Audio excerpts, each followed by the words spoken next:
بسم الله الرحمن الرحيم قل أعوذ برب الناس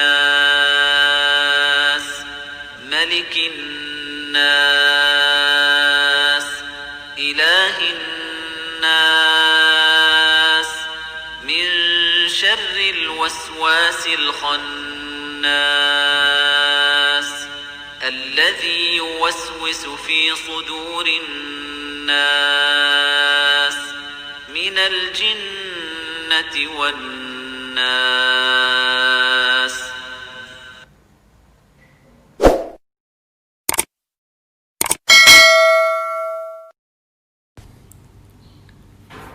A'udzu billahi minasyaitonir rajim. Bismillahirrahmanirrahim. Pada kesempatan kali ini akan kita bahas mengenai surah An-Nas. Arti An-Nas berarti manusia.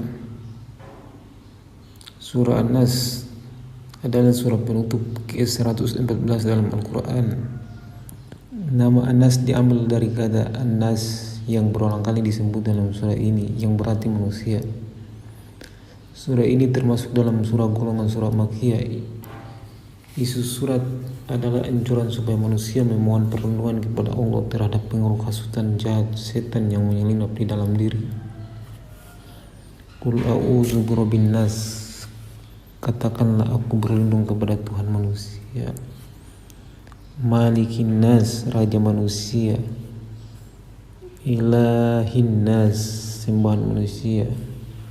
Min syarril waswasil khannas, dari kejahatan bisikan setan yang tersembunyi atau bersembunyi.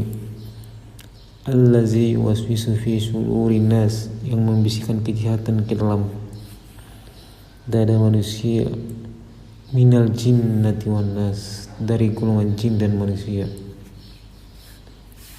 Adapun keutamaan surah An-Nas, ayat pertama hingga ketiga mengisyaratkan bahwa memuja dan mengagumkan Allah sebagai tanda pengakuan sebagai hamba dan rasa hormat adalah hal yang diperlukan sebelum memohon kepada Dia supaya dikasihkan dan diberkatinya. Pada ayat keempat sehingga terakhir memberi pelajaran bahwa segala dorongan jahat dalam diri manusia bukan berasal dari keinginan nafsu semata, melainkan nafsu yang dibisikkan oleh penghasut setan. Sebab pada dasarnya nafsu diciptakan bukan untuk melawan kehendak Tuhan, sebagaimana hewan atau makhluk kecil yang memiliki nafsu namun tidak melawan perintah Allah. Pemilik asli kejahatan dan perlawanan terhadap Allah adalah iblis, yang diwariskan kepada setan dan jin yang merasuki manusia secara tak sadar. Apabila nafsu tidak dapat dikendalikan sehingga menular di antara kedua golongan ini, hasutan setan adalah penyebab utama manusia berpikir jahat, memiliki dendam, benci, dan berlaku kejam terhadap manusia lain. Apabila nafsu telah terbujuk dan tergoda, yang pada akhirnya menyebabkan kerugian pada diri sendiri dan orang yang disakiti, sehingga seluruh umat manusia Nas.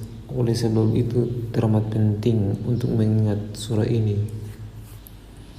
Apabila dada merasa sesak akibat keadaan sekitar atau masalah yang sedang dihadapi, sebab Tuhan akan selalu bersedia menjadi pelindung dan pemelihara kehidupan manusia. Sebab Dia dijuluki penguasa yang kuasa atas segala kekuasaan untuk menciptakan alam semesta dan memusnahkannya dalam sekejap mata. Demikian pula memberi ujian dan memberi pertolongan untuk siapa yang berkenan baginya. Surah ini adalah surah terakhir dalam urutan mushaf Al-Quran, menunjukkan bahwa kepentingan An-Nas atau umat manusia adalah tujuan akhir dari Al-Quran.